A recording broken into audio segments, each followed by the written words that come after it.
is Rocky, and live with one of the upgrade members, Ivan Lat. Ivan Lat. Hello guys! Yes.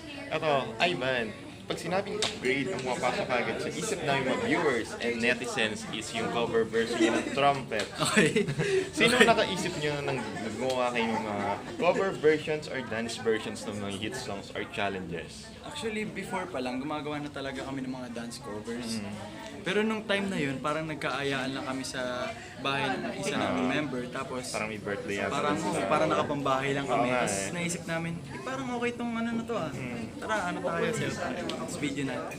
Tapos yung pag-upload nun, parang wala pa atang 12 hours. Parang umabot na ng 1 million views. So parang nagulat kami talaga. Actually, YouTube and dun sa Facebook, nagulat Actually, ako, million. Nagka-problema pa sa Facebook kasi nung pag-upload namin, biglang may nag-re-upload ulit. Pero hindi sa ibang official account. page niya, di ba? Ibang account. So parang nahati yung views niya. And then parang sa Facebook namin, tumigil siya ng 4 million na ata. Parang mas na ano ng Facebook na-detect ng Facebook. Parang nagkaroon siya ng Tapos yung duplicate. nag-re-upload, ganun din yung views. So sayang. Oo nga. After nung trumpets na yun, na-inspire na kayong maggumawa ng iba-ibang mga cover versions, ano? Yung mga dance covers. Sumunod yung ano namin, yung Closer ng Chainsmokers. Kaya umabot siya ng siguro almost kulang-kulang 3 million din. Tapos parang may isa pa kaya, yung pineapple pen pa na nakakita ko din yun. Nakakahiya yun! Parang ang kulit nyo nga doon. Guys, huwag nyo na isa-search yun ha. Actually, napanood ko. Hindi. So, makulit na videos, pero nagkaroon din siya ng mga million views.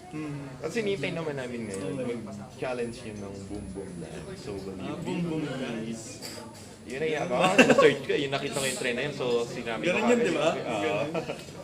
Will you be able na magkaroon din ng versions nun and matap nyo yung, kasi maraming gumagawa ng cover versions pero upgrade parang sinasabi natin na isa sa nagpauso ng mga dance challenges so will you accept the challenge ba to do the moment?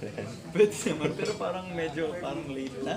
Oo nga eh, Pero- medyo na late kayo dun sa trend.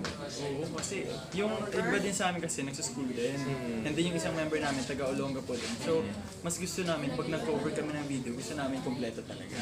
Para nandun lahat. Mamaya siguro may gagawin kaming dance program. Ma-upload namin yan soon. So, naabangan namin. And kayo, 6 months kayo sa grupo, ano? But you're planning pa na magkaroon pa ng second batch or magkaroon ng additional members sa team ba? Well, depende kasi aminin na natin hindi naman lahat ng grupo is magkakasama ng matagalan. Ang swerte na namin kasi 4 years na, no? 2014. parang hindi lang 4 years So parang yun. Siguro kung papalari, siguro pag nagkaroon na kami ng kanya-kanya, bakit hindi, diba? Yung mga kilala naman natin. And talking of kanya-kanya, ikaw willing ka ba na mag-enter ng showbiz, magkaroon ng solo? Like, diba, yung ibang mga members ng mga boy group, nagkakaroon sila ng mga solo projects. So ikaw, are you Actually, willing to ano stay naman kami, solo? open naman kami sa mga opportunities na gano'n. Like, nung nasa Walang Tulugan pa kami, si Armand, minsan may shoot siya sa GMA show, ng Telecero. So, kung hindi naman magko-conflict sa time ng business, bakit hindi nila? So, yun. And sino gusto maging leading lady? Sinagot ko na kanina. Ngayon, gusto ko Julia ba Barreto. Julia Barreto. And willing ka ba na magkaroon ng competition with Joshua Garcia? And mabash din, ang Just Ria pa kasi. Parang mahirap yun Pero, kung ano lang yun, okay lang yun. Pwede kang maging third wheel nila. Pwede, bakit hindi, di ba? Opportunity yun, di ba? And bakit si Julia Barreto pala? Well, kasi parang siya yung tipo na kahit hindi siya naka-makeup or parang may kita mo talaga na maganda siya. Tsaka iba yung dating niya. Kumbaga yung aura niya. Parang ako kasi gusto ko sa babae yung malayo pala yung bango-bango ka na sa kanya. Yung parang ganun. Yung niya, no? O yung neat. Pero do you meet Julia in person? Hindi pa eh. Gusto ko nga makita eh. Hindi ba? Hopefully sa movie nila. Oo. Makasama ka sa ano nila, either premiere night or black screening.